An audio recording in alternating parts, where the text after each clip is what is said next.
Le petit matin Sud Radio, 5h-7h, Benjamin Glaise. 6h40 Sud Radio, la vie en vrai, c'est souvent un réflexe. Lorsqu'on a un rhume, on va en pharmacie pour acheter un médicament type Actifed Rhume, Dolirum, Humex Rhume ou encore Nurofen Rhume. Eh bien, ces traitements sont disponibles sans ordonnance, mais ils ne sont pas sans risque. Les autorités sanitaires envisagent donc de mettre un terme à la vente libre de ces médicaments. Ça fait réagir les pharmaciens et donc nous sommes avec vous, Béatrice Cléras, bonjour.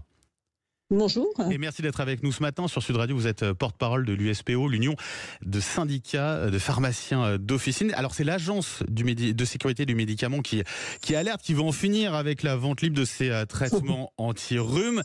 Elle estime que la délivrance de ces traitements sans prescription médicale n'apparaît aujourd'hui plus adaptée. Ça vous fait sourire. Comment vous réagissez à cette volonté de la part de l'agence de sécurité du médicament, Béatrice Cléras ? Ça ne nous étonne pas puisque en octobre 2023, l'agence du médicament, cette même agence, avait alerté sur les risques des spécialités à base de pseudoéphédrine et émis une recommandation de ne pas utiliser ces médicaments en cas de rhume. Donc en fait, on s'attendait un petit peu à cette décision, qui est une décision au demeurant qui n'est pas en accord avec ce qui a été proposé par l'Agence européenne du médicament. Oui, c'est l'Europe qui avait bloqué. Alors là, l'Agence de sécurité du médicament veut effectivement aller plus loin. Il ne s'agit pas d'une alerte, mais d'une volonté d'interdire en vente libre ces traitements.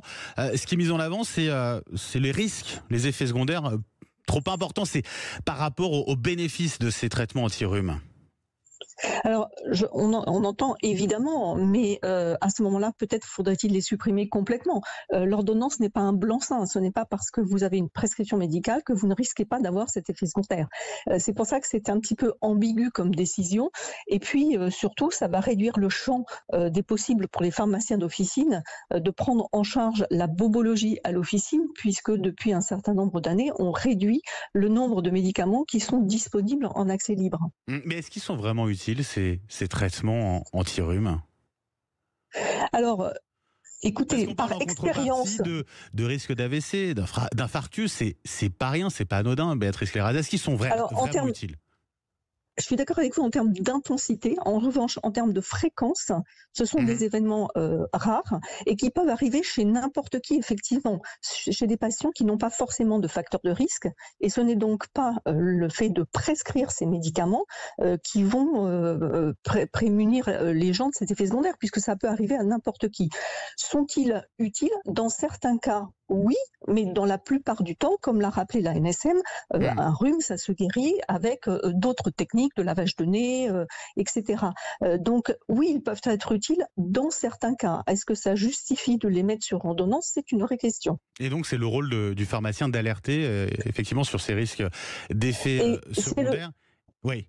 Oui, tout à fait. Et il faut qu'on soit, quand on parle de conseil en officine ou d'automédication, il faut travailler sur un parcours. Et donc, charge aux équipes officinales de checker, de questionner pour pouvoir ensuite dispenser en toute sécurité un conseil officinal. Et c'est là-dessus qu'on doit aussi travailler et se battre.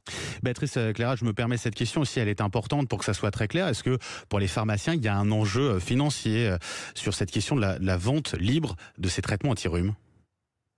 Non, parce qu'aujourd'hui, si vous voulez, depuis pratiquement un an, on voit bien qu'il y a eu un décrochage par rapport à cette classe de médicaments. On a entendu le message de la NSM.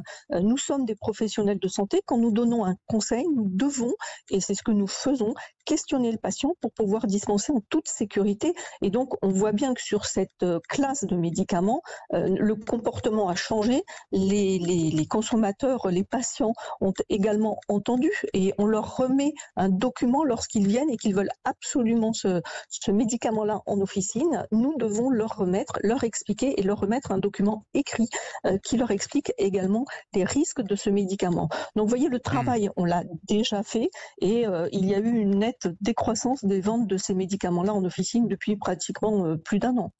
Béatrice Cléras, je rappelle, vous êtes la porte-parole de l'USPO, l'Union des syndicats de pharmaciens d'officine. Merci d'avoir été avec nous ce matin sur Sud Radio. Merci à vous. Béatrice Cléras, et très bonne journée à vous.